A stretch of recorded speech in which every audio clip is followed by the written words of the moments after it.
তো আজকের ভিডিওতে বন্ধুরা তোমাদের দেখাবো যে ধান কিভাবে ঝাড়া হয়। দেখতে পাচ্ছ এখানে ধান ঝাড়া হচ্ছে, ধান ঝাড়াটা কিভাবে হয় সেটাই দেখাবো। এদিকে হচ্ছে এগুলো ধান ঝাড়া হয়ে গেছে, এগুলো এখন খড় বা বিচুলি বলে, তো ওখানে ধানটা ঝাড়া হচ্ছে। তো ওটাই তোমাদের দেখাবো যে ধানটা কিভাবে ঝাড়া হয়।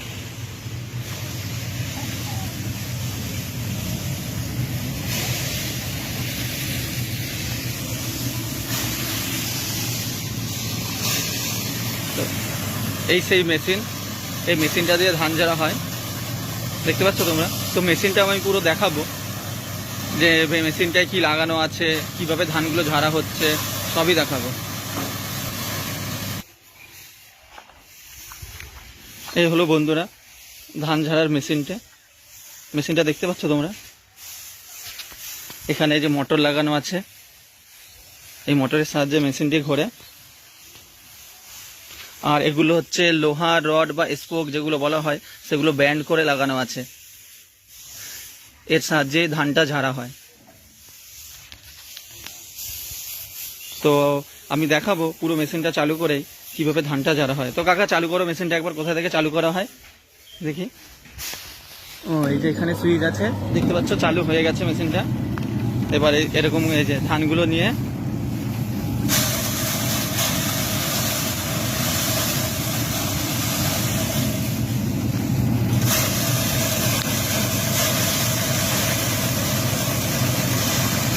হয়ে গেল ধান ঝাড়া।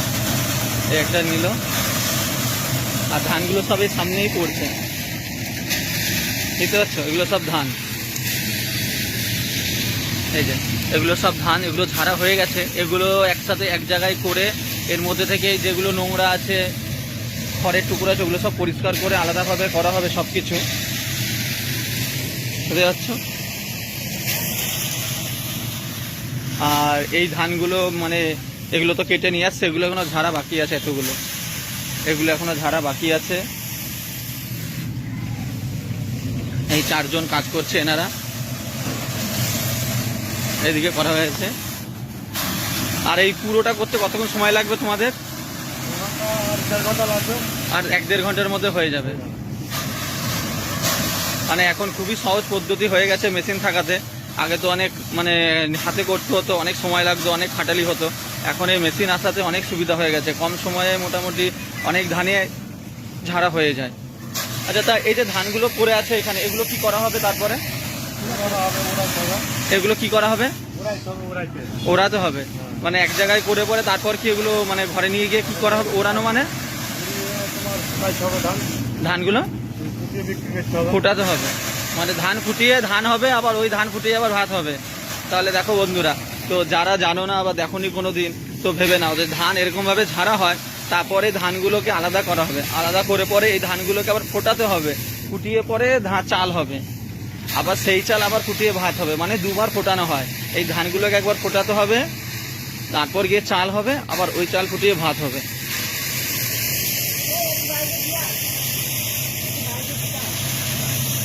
তো বন্ধুরা তোমরা দেখতেই পারলে। তো অবশ্যই যারা আমার ভিডিওটি দেখছো, ভালো লাগলে চ্যানেলটি আমার সাবস্ক্রাইব করে দেবে, আর পেজটি লাইক করে দেবে, আর ভিডিওটি অবশ্যই লাইক কমেন্ট শেয়ার করে দেবে, যেন সবাই দেখতে পারে। যারা যারা দেখেনি, অনেক শহরের মানুষজন দেখতে পারে না যে ধান কীভাবে ঝাড়া হয়।